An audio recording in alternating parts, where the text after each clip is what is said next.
Hi മക്കളെ, ഇന്ന് നമ്മൾ 4ാം ക്ലാസ്സിലെ മലയാളം കാത്തിരിപ്പ് എന്ന കവിത ഗദ്യരൂപത്തിൽ എഴുതിയിട്ടുള്ളതാണ് പഠിക്കുന്നത്. കാത്തിരിപ്പ് എന്ന കവിതയിലെ മുഴുവൻ പഠനപ്രവർത്തനങ്ങളും നൽകിയിട്ടുണ്ട് കേട്ടോ. അതിൻ്റെ ലിങ്ക് ഡിസ്ക്രിപ്ഷനിൽ നൽകാം. ഓരോ വരിയുടെയും ആശയങ്ങൾ നമ്പർ ഇട്ടിട്ടാണ് നൽകുന്നത്. ഖണ്ഡിക രൂപത്തിലാണെങ്കിൽ നമ്പർ ഒഴിവാക്കിയിട്ട് ഒന്നിച്ച് എഴുതിയാൽ മതി കേട്ടോ. തന്നിട്ടുള്ളത്, കൂട്ടുകാരി എൻ്റെ മകൻ എന്താണ് വരാത്തതെന്ന് പറയൂ, ഇന്നലെ ഈ നേരത്ത് വന്നതാണല്ലോ. കവിത വായിക്കണില്ല മക്കൾ, ടെക്സ്റ്റ് ബുക്ക് ഒപ്പം വെച്ച് വായിക്കണേ.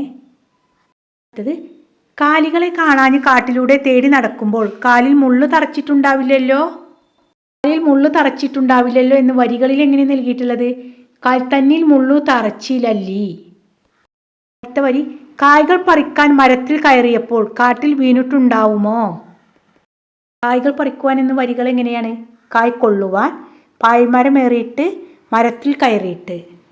നെക്സ്റ്റ്, കന്നുകാലികളെ നന്നായി തടുത്ത് തെളിയിച്ച് കൊണ്ടുവരുന്ന സമയത്ത് അവ എൻ്റെ കുഞ്ഞിനെ കുത്തി മുറിവേൽപ്പിച്ചിട്ടുണ്ടാവില്ലല്ലോ. വരികളുടെ അർത്ഥങ്ങളൊക്കെ വിശദമായിട്ട് ക്ലാസ് നൽകിയിട്ടുണ്ട് കേട്ടോ. അതാണ് ആ ക്ലാസ്സും കൂടി പോയി കാണാൻ മക്കളോട് പറയണത്. ബാലനായ കൃഷ്ണന് കന്നുകാലികളെ മേയ്ക്കാൻ കാട്ടിലേക്ക് പോയപ്പോൾ എന്നും വരുന്ന സമയത്ത് വരുന്നത് കാണാഞ്ഞിട്ട് യശോദയുടെ മനസ്സിലുള്ള വേവലാതികളാണ് ഈ വരികൾ കാണുന്നത് കേട്ടോ. അടുത്ത വേവലാതി എന്താണ്? കാട്ടിൽ നേർവഴി കാണാതെ വിഷമിച്ചു അവൻ ചുറ്റിത്തിരിഞ്ഞിട്ടുണ്ടാകുമോ. അടുത്ത വരി, സഞ്ചരിച്ചിടുമ്പോൾ വൻപുലി തന്നാലെ വഞ്ചിതനായാലോ ചൊല്ലു തോഴി. തോഴി എന്നാൽ കൂട്ടുകാരി. ഇതെങ്ങനെ ഗദ്യരൂപത്തിൽ എഴുതും? കാട്ടിലൂടെ നടക്കുമ്പോൾ കൂറ്റൻ പുലി ചതിയിൽ പിടികൂടിയിട്ടുണ്ടാവുമോ എന്ന് പറയൂ കൂട്ടുകാരി. അടുത്തത്, കുട്ടികളോടൊപ്പം ഓടിപ്പിടിച്ചു കളിക്കുമ്പോൾ അപകടത്തിൽപ്പെട്ട് ദുഃഖിച്ചു വീണു കിടക്കുന്നുണ്ടാവുമോ.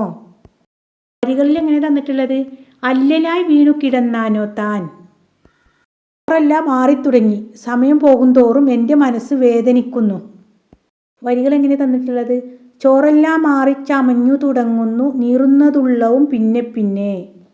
ഓക്കെ, മനസ്സിലായില്ലേ? സൈക്കിൾ ചവിട്ടാം എന്നതിൻ്റെ രചനാ പരിചയക്കുറിപ്പ് നൽകിയിട്ടുണ്ട്. കാത്തിരിപ്പിൻ്റെ രചനാ പരിചയക്കുറിപ്പ് വേണമെങ്കിൽ ഒന്ന് കമൻറ്റിൽ അറിയിക്കണം കേട്ടോ. ഓക്കെ, എക്സാമൊക്കെ വരികയല്ലേ, നന്നായിട്ട് പഠിക്കുക.